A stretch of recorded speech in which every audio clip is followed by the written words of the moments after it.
"That's not a real word," my sister exclaimed as she jumped up from the dining room table to retrieve her dictionary.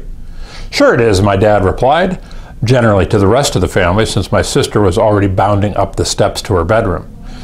"It means to be committed," he said, not in a mental institution sense, but as in devoted. We were always amazed by my dad's massive vocabulary, at least until the day my sister looked it up. That evening and many other dinnertime recollections remain vivid to this day.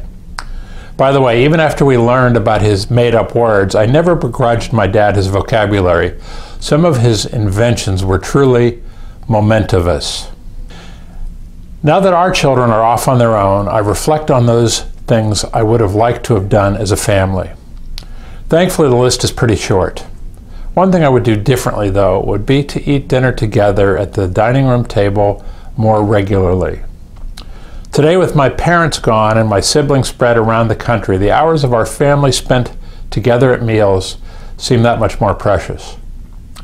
With summer drawing to an end and school about ready to begin, I thought it might be a good time to promote the family dinner. More than just creating memories, however, family dinners have other surprising benefits. The National Merit Scholarship Corporation profiled National Merit Scholars for the past 20 years and discovered that, without exception, these exemplary students came from families that ate together 3 or more times per week. In 1996, researchers at the National Center on Addiction and Substance Abuse at Columbia University discovered that the more often a child eats dinner with his family, the less likely that child is to smoke, drink, or use illegal drugs. Former Florida Governor Jeb Bush found the evidence so compelling that he joined the National Family Partnership in proclaiming Family Day, a day to eat dinner with your children. In his proclamation, he pointed out that teenagers who virtually never eat dinner with their families are 72% more likely than the average teenager to use illegal drugs, alcohol, and cigarettes. Evidence shows that family dinners can make kids smarter and less likely to become involved in antisocial behavior, but it also provides that ever so rare opportunity for emotional growth. Sharing the day's events can lead to real bonding. According to Milwaukee Journal Sentinel, Barbara Fease, PhD, a researcher at Syracuse University, reports, mealtimes provide an opportunity for families to gather together as a group and develop a sense of belonging to each other.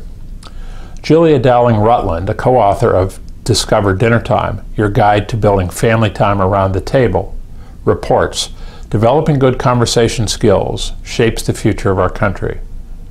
The Kennedy children were expected by their parents to come to the table every night and report on one current event. Teddy Roosevelt grew up listening to lively dinner discussions during family meal times. Those conversations reportedly developed his passion for public affairs. When you're ready to jump into family dinner time, consider the following advice, borrowed and edited from Martha Marino of the Washington State Dairy Council. On Sunday, compare schedules and actually scheduled dinner nights for the week. If the customary dinner time doesn't fit, consider a midnight meal. Before shopping, ask the kids to pick a menu and invite them to help in the preparation. During dinner, clear any clutter, mail, newspapers, homework from the table. Turn off the television and the phone. Determine a reasonable length for the family dinner. While 45 minutes might be the goal, 20 might be more realistic for starters. Keep conversation positive. If kids think of the table as a place for conflict and discipline, they won't be there.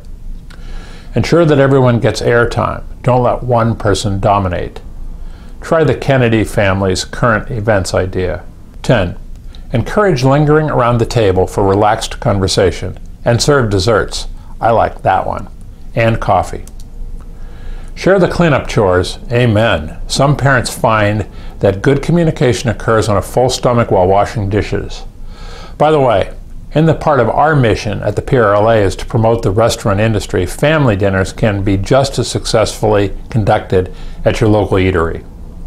If you need one more reason to dine together, consider this. Harvard's professor Catherine Snow concluded that family dinners offered more opportunities for children to learn vocabulary-building words that helped them read well when they reached the 3rd or 4th grade. I wonder if her study was based on the Bud Longstreet family.